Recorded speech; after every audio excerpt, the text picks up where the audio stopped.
Welcome to the Trueface Podcast. My name is Robby and I'll be your guide as we learn how to increase trust and experience grace. Most of us get stuck in our relationships with God and others, and we end up wondering, is this really all there is to it? Here's a question. What if God isn't who you think he is, and neither are you? The resources at Trueface help you answer that, to help you live into your true identity, and that's what we hope this conversation with Brad Lomenick will help you do. And so if you're watching this on YouTube or wherever you listen to your podcast, please remember to subscribe and share and join the growing tribe of Jesus followers at trueface.org. So on this episode, I get a friend, Brad Lomenick. He's been a friend over the past couple of years. He's been helping out Trueface. He's passionate about raising up great leaders around the globe.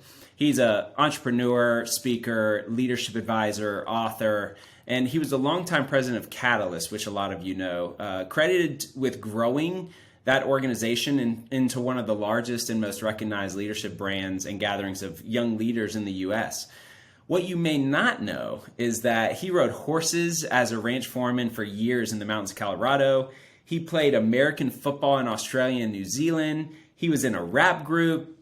He hopes to play golf in the PGA Senior Tour one day. And he hopes to have his own hunting TV show.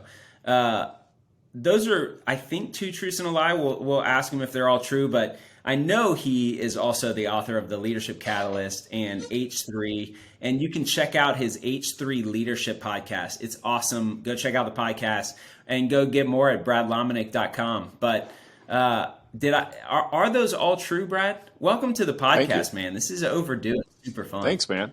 Listen. You recorded that. I'll use that as my intro. Other places.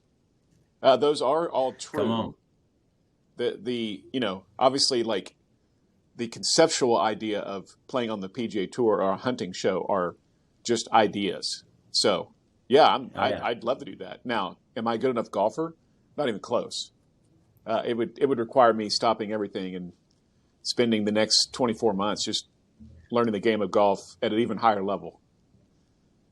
Yeah. But the hunting show, listen. Which you probably want to. Listen, I mean, do you watch Meat Eater, by the way? Are you a Meat Eater fan in terms of Netflix binge documentaries or series? No. Yeah. Well, anybody out there, shout out for Meat Eater fans. It's a very popular Netflix series, and it's a guy that goes hunting. My idea, Robby, don't anybody steal this, is to do the same thing, but take people with me and have leadership conversations while we're hunting deer or, duck hunting or out pheasant hunting, walking through fields in Kansas. So, gosh, that sounds awesome. I know I would watch that. Wouldn't you watch that?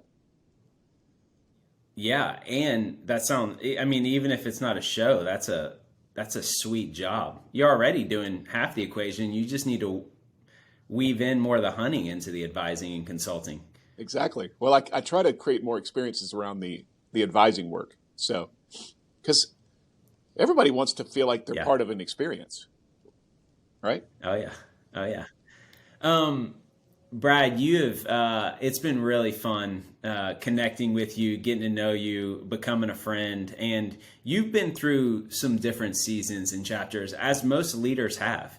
And it's been fun learning from you and processing the adventures, good and bad, and what God's taught you. So I was like, man, I got to get you on the podcast to unpack with me more, and we'll let our other friends listen into this. But we talked about going a few directions.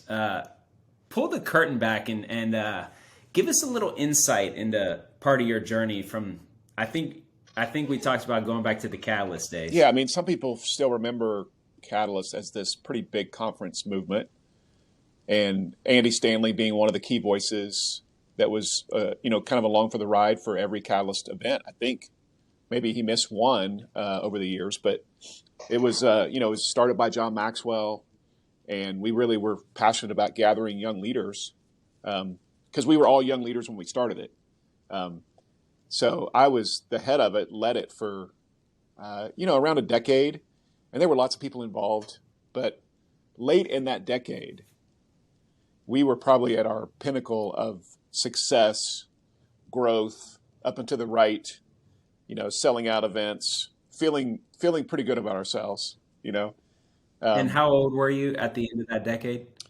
I was around 40. So Okay. the classic moment where a lot of leaders have these sort of pinnacle or intersection wrestlings with identity, calling, assignment, with all those sort of moments, that creep up on us all.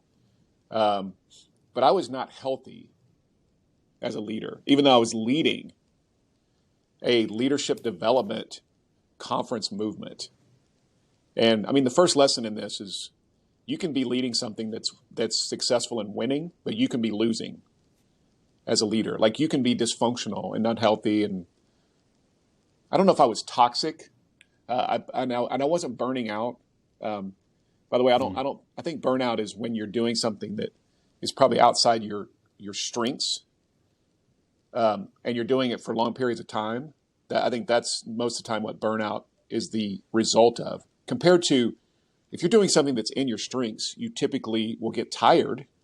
There might be other things that pile on that feel like burnout. Anyway, so we're at a celebration day, Robby, for the team. We hit some big milestone for selling out an event, and the team was, wanting to go to Dave & Buster's for a celebration day, skee ball, hoop shoot, all the stuff, right? So we crush it at Dave & Buster's. I mean, we got more tickets than we know what to do with, because we're all competitive.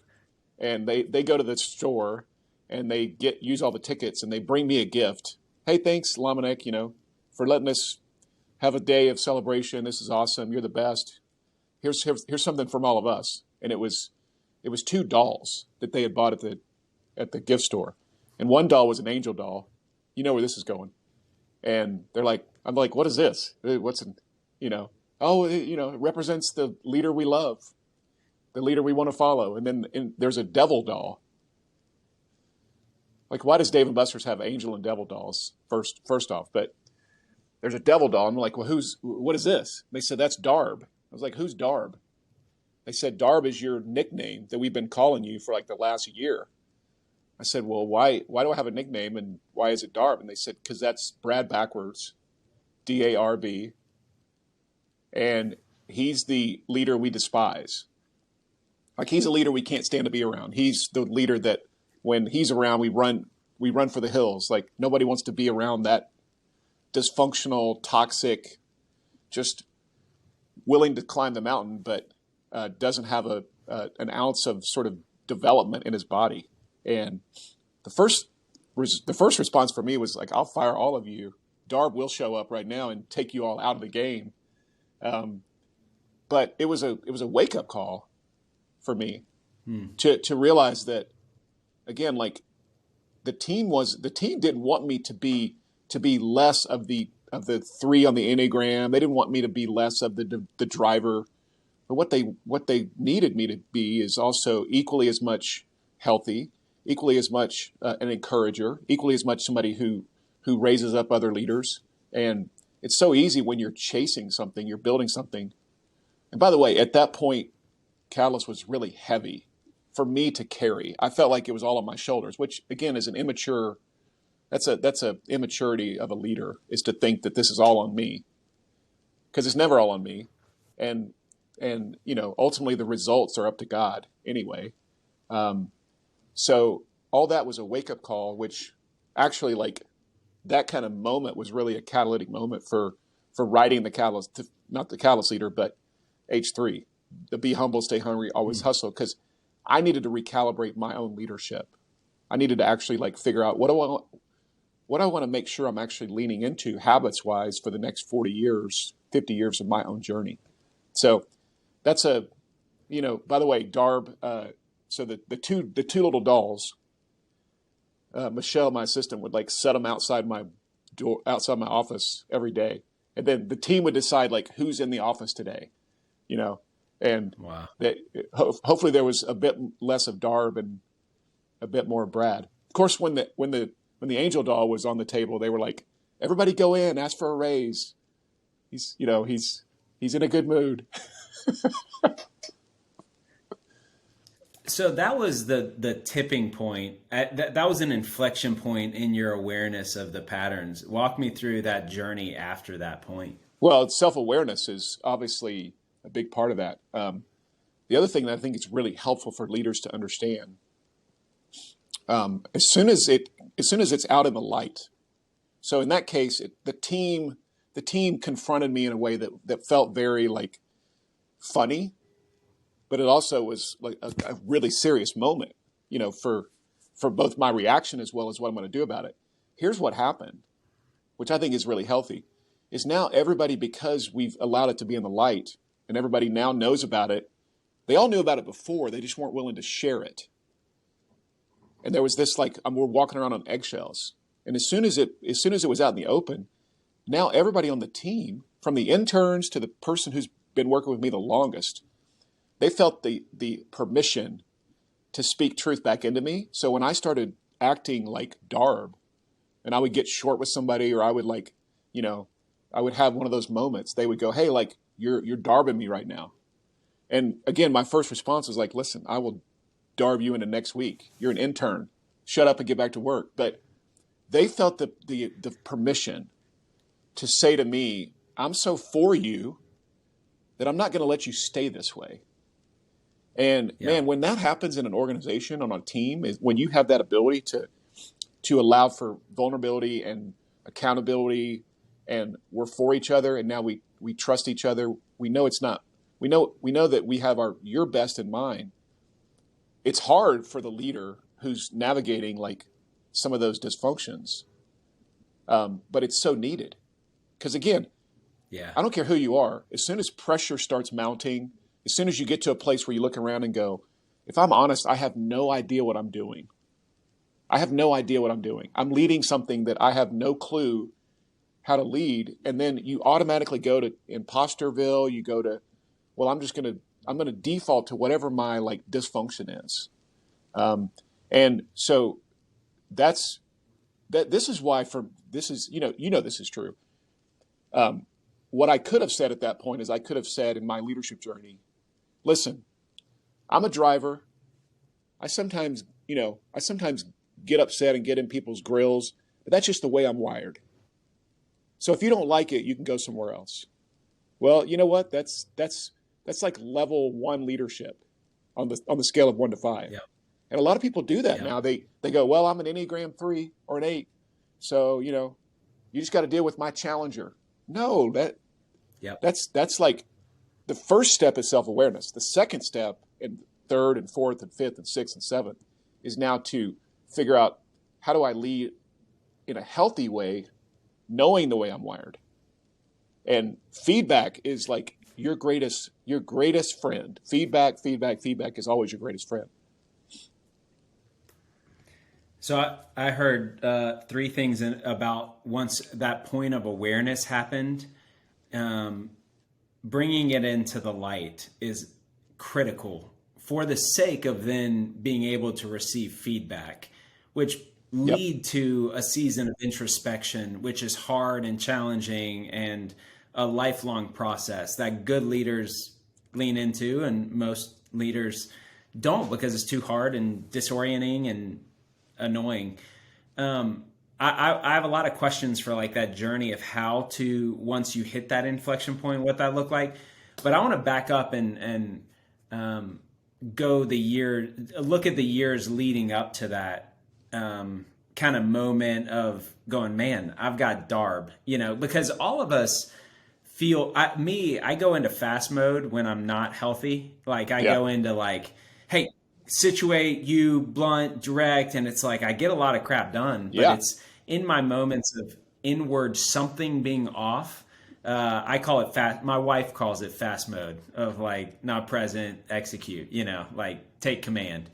What were the personal, if you could go back and talk to 30 and 35-year-old Brad, could you, and what would have changed that trajectory that Darb wouldn't have come out?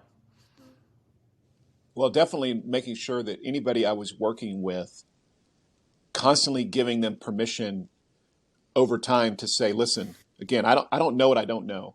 You have to be my greatest advocate and my greatest cheerleader in regards to helping me see my blind spots. And again, what happens early in your career, typically you're so self-aware because you have nothing to carry. You have nothing that's going to force those things out of you, right? You're not dealing with the like the stuff that creates intensity. So just being really, really intentional about making sure people are comfortable and have permission to do that. I mean, the biggest thing is you don't know until you know. But also if I would have looked back on my career, even in different seasons of different jobs, I would have seen that that's probably going to occur with me. Is again, I'm like you said, I'm going to, when things get hard and tense, I'm going to go towards blunt, direct, make decisions, become a general. So seeing a pattern is always going to be really helpful. And I knew that pattern existed, but I think part of it too was when you get to the certain levels, now you're also like protecting your reputation. So I didn't want like speakers who were coming to Catalyst, who were like best in class leadership voices. I didn't want them to know that, oh, wait, Brad, I heard from somebody on your team that like you're sort of a dysfunctional leader sometimes. That was like, wait, I'm supposed to be pretty good at this, you know? So I think just the freedom to know that, man, I actually am a better leader. I'm a more attractive leader to people. If I go back to self-awareness, I'm aware that I have blind spots. I'm aware I have dysfunctions, and I'm okay if other people know that. This is such a different thing in leadership today. Because the old days, it would have been, listen, don't ever tell anybody. Yeah. That's a sign of weakness. And I think nowadays it's a great sign of strength that you are willing to say, well, there are some parts of me that, you know, if I'm honest, I'm not really proud of. And it's the constant pursuit of getting better. It's discipleship at its core. I mean, it's becoming more like Jesus ultimately. So it's a lot of that is not practical. It's probably more posture, you know, to your question of what would I do? But yeah. And what would you tell telling 30, 35-year-old, because part of that's a maturity thing that comes with time and scraped knees, but what would you have heard before to change it before you hit that curve or that limit of being dark more than you liked? Well, it also helps if, you know, if you're going back to what I said earlier, like identity, calling, assignment. Part of my challenge, and this is really helpful for 20-somethings, is you got to be clear that identity is who you are, calling is why you're here, and assignment's what you do. I had to let leading Catalyst become my assignment, which it was. It also became my calling, which it wasn't. And it had become my identity, which it wasn't. So this is classic. I love that. That's classic case of most of us. Like we allow for the thing that we're working on, primarily our job or vocation for that season of assignment. We allow it to get incorrectly wrapped around the axle of identity. So now it's like, if this doesn't work, Robby, like if we don't sell this event out, then I'm a failure. Compared to, well, I'm going to work hard to get this done, but I can't let my identity get wrapped up into the what. And, you know, pastors also, like Christian leaders, are notorious for saying that they use language like, well, my calling is to be at First Baptist Cedarville, Ohio. No, it's not. Your calling is something bigger than Cedarville. Your assignment is. Your calling is why. Why you do it is to help people know of the truth of Jesus. And the assignment is for exactly. And I would say even you know, on the calling and the why, I think it's helpful to understand that your calling is specific for you. Like God wires up with strengths and passions. Then when it's undergirded by his story, man, that's when it gets fun. So my calling in life is connect, gather, and influence influencers. Like that's the riverbank statement for me on my life. And so if I'm going back to 25-year-old Brad, I would say you're going to have some seasons of assignment that you just want to make sure you don't ever get off base and off track. And the challenge of leaving Catalyst as the leader of it, when I transitioned and Tyler Reagan stepped in, and the thing I had to really wrestle to the ground was, it's okay. Like this was a season of assignment that I hopefully stewarded well, and now moving on to the next chapter. But it wasn't like, well, I hit my peak, so the rest of my life is sort of the JV version. That's when you get it incorrectly wrapped around the wrong axles there. And the irony is when you transitioned, your identity was getting stronger as a son of God.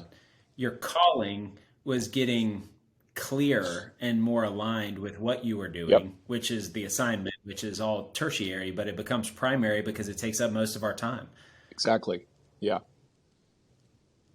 Which the reminders of our identity and calling, gosh, I don't have the objectivity without community and relationships to even have a shot at keeping calling and identity primary, because assignment is the whirlwind of the current.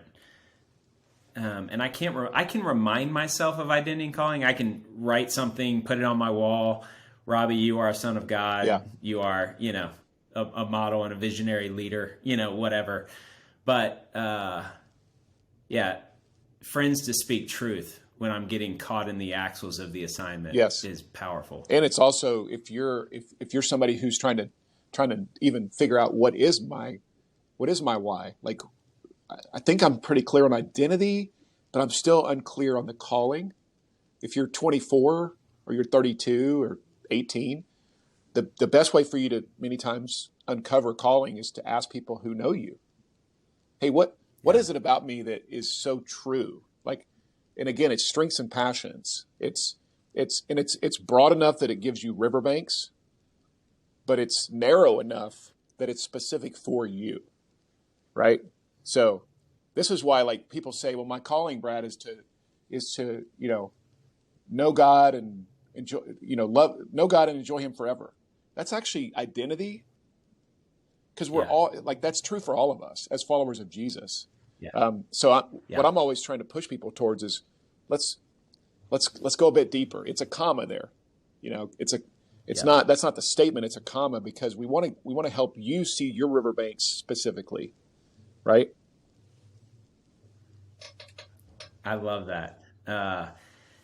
This calling piece is a descriptive identity. There's general primary identities and then secondary descriptive identities, which I like calling to be a little clear on that, or unique design. Yeah. Like it's the unique design God has given us, and that takes time. And so being patient with ourselves in our 20s and 30s, and but to help us navigate into that. And a lot of us who are lost and burned out in our 40s and 50s and 60s is probably because we're not clear of that. So the assignment has driven us to be misaligned with our calling, our unique design. Exactly. And it happens so often where you end up and you're like, I'm not sure how I got here. And now I don't even see how the pieces all fit together.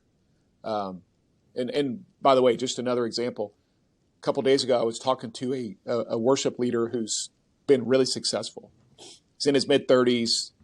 He's been standing on stages, playing guitar, singing pretty much the last 20 years. And we were talking about him writing a book and, sort of expanding his influence. And I said, man, your calling is you're a messenger. And he was like, oh my gosh, that, you saw him come alive, because like singing and writing songs has been a season of assignment for him. But now he's got a new chapter, perhaps, of writing books, like being a coach to people, allowing for his words to like stir people up. So just that little shift, all of a sudden it gives him room to feel okay to say, when is it time for me to transition out of this season of assignment? I love that. And the empathy, the wave of empathy I just had for leaders is that's harder because the more responsibility young Brad, a lot of us carry in leadership, it makes the calling assignment differentiation murkier. Yes. Because the assignment is just heavier. And so that seeps its way into calling because of the responsibility of carrying that. And by the way, don't ever think for anybody, could one assignment be a reflection of your calling over the course of your, perhaps your 40-year career? Yeah, sure. But for most of it, it's not going to be. That's right. And it's okay. That's why it's tertiary to identity and calling. Those are and those are independent of whether or not we're doing this thing for a season of assignment. Brad, we need to do this again. We need to do a round two. Let's go. And one of the things just on my head I can't shake is that giving permission piece. I'm asking myself, like, how intentional am I giving permission to friends, family, people I work with to protect my weaknesses and support me in my strengths? And you said cheerleader and protector and advocate. I think practically what comes to mind is if we, as any of us, if no one in our lives has reflected a hard thing for us to hear in the past 6 months, that's probably a good indicator that they don't have permission and that we haven't given permission. And so as a leader, as a husband, as a dad, if I haven't heard as a friend, something hard to hear, I'm missing. That's a buoy to indicate that I'm missing that thing underneath of giving permission. Well said. So I'll leave that challenge. Brad, you're awesome, man. I've been blessed by your friendship, and I want to wrap up and let you. Y'all can check out more at bradlomenick.com, H3 Leadership Podcast. But Brad, I want to leave this podcast with you leaving us with whatever you want to leave us with. Prayer, wisdom, guidance, word, whatever you want, man. It has been awesome to have you, and we're doing this one again. Yeah, round two. I look forward to it. I would say this, the journey of leadership is that you never arrive. You've always got to keep learning, keep growing, keep getting better.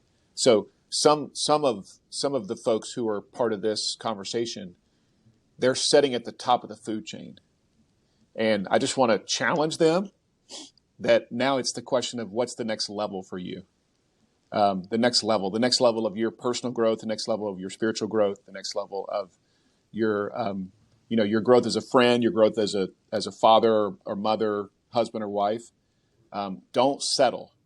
Don't settle. Don't settle. Don't settle.